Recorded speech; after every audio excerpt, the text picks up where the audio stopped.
भारत में बंद होने जा रहा व्हाट्सएप, नए आईटी नियमों का विरोध कर रही कंपनी। व्हाट्सएप और सरकार के वकीलों के बीच हुई बहस, दिल्ली हाई कोर्ट बोला बीच का रास्ता निकालें। व्हाट्सएप जल्द ही भारत में अपनी सर्विस देना बंद कर सकता है। इस मामले में इंस्टेंट मैनेजिंग प्लेटफॉर्म ने दिल्ली हाई कोर्ट में कहा कि अगर मैसेजेस इंक्रिप्शन तोड़ने के लिए मजबूर किया गया तो वो भारत से चला जाएगा। दरअसल मेटा के दो बड़े प्लेटफॉर्म व्हाट्सएप और फेसबुक ने नए संशोधित आईटी नियमों के खिलाफ सुप्रीम कोर्ट में याचिका दायर की थी, जिसे सुप्रीम कोर्ट ने पिछले महीने दिल्ली हाई कोर्ट में ट्रांसफर कर दिया था। कंपनी ने कोर्ट में कहा कि नए नियमों से यूजर की प्राइवेसी खतरे में आ सकती है।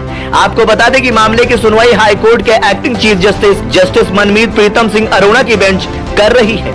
दिल्ली हाई कोर्ट बोला बीच का रास्ता निकालें। व्हाट्सएप की ओर से एडवोकेट तेजस करिया और सरकार की ओर से कीर्तिमान सिंह दलील रख रहे थे। दोनों पक्षों के बीच बहस के बाद हाई कोर्ट ने बीच का रास्ता निकालने को कहा है। आपको बता दें कि मामले की अगली सुनवाई 14 अगस्त को होनी है। कोर्ट में व्हाट्सएप के वकील की 3 बड़ी बातें। पहली बड़ी बात, व्हाट्सएप की तरफ से वकील ने कहा कि आईटी नियम 2021 एन्क्रिप्शन के साथ यूजर्स की गोपनीयता को कमजोर करता है। यह भारतीय संविधान के अनुच्छेद 14, 19 और 21 के तहत मौलिक अधिकारों का भी उल्लंघन करता है।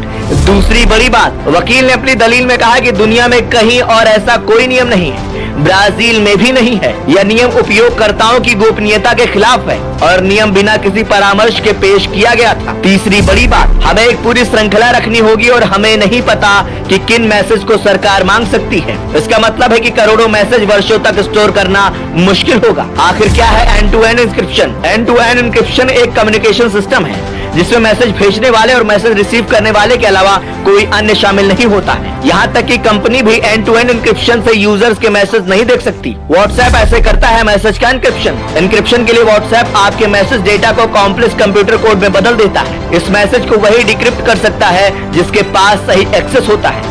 कंपनी के पास भी यह एक्सेस नहीं होता है। नए नियमों में मैसेज का प्राइमरी सोर्स बताना होगा। सोशल मीडिया प्लेटफॉर्म्स ने 2021 के इंफॉर्मेशन टेक्नोलॉजी यानी आईटी एक्ट के नए संशोधित नियमों को चुनौती दी है। इन नियमों के तहत व्हाट्सएप को चैट का पता लगाने के साथ साथ यह भी पता करना होगा कि मैसेज पहली बार कहां से किसके पास भेजा गया। सरकार बोली कंपनी नहीं करती गोपनीयता की रक्षा। इससे पहले केंद्र सरकार ने दिल्ली हाई कोर्ट को बताया था कि व्हाट्सएप और फेसबुक बिजनेस या कॉमर्शियल पर्पस के लिए यूजर्स के डेटा को बेचते हैं, इसलिए कानूनी तौर पर कंपनी यह दावा नहीं कर सकती कि वह गोपनीयता की रक्षा करती है। इस पूरे मामले में सरकार ने कही 4 बड़ी बातें। सरकार की तरफ से एडवोकेट कीर्तिमान सिंह ने कहा कि इस गाइडलाइन के पीछे का विचार मैसेज के सोर्स का पता लगाना था।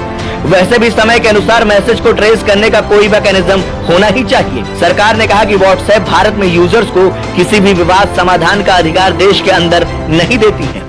यह उनके मौलिक अधिकारों का हनन है। अगर आईटी नियम 2021 लागू नहीं किया गया तो एजेंसियों को फर्जी मैसेज के सोर्स का पता लगाने में खासी दिक्कत होगी। ऐसे मैसेज अन्य प्लेटफॉर्म्स में फैल जाएंगे जिससे समाज में शांति सद्भाव बिगड़ सकता है। एडवोकेट कीर्तिमान सिंह ने कहा कि इंटरनेट ओपन होना चाहिए, सेफ और ट्रस्टेड होना चाहिए और प्लेटफॉर्म यूजर्स के प्रति जवाबदेह होना चाहिए। किसी को भी भारतीय नागरिकों के मौलिक अधिकारों को छीनने की अनुमति नहीं दी जा सकती। व्हाट्सएप ने कहा बीच का रास्ता निकालने के लिए सरकार से कर रहे बात। इस पूरे मामले पर व्हाट्सएप ने कहा कि हम अपने यूजर्स की गोपनीयता का उल्लंघन करने वाले नियमों का विरोध करने के लिए दुनिया भर के एक्सपर्ट्स के साथ चर्चा कर रहे हैं। इस बीच हम भारत के साथ भी बीच का रास्ता निकालने के लिए बात कर रहे हैं।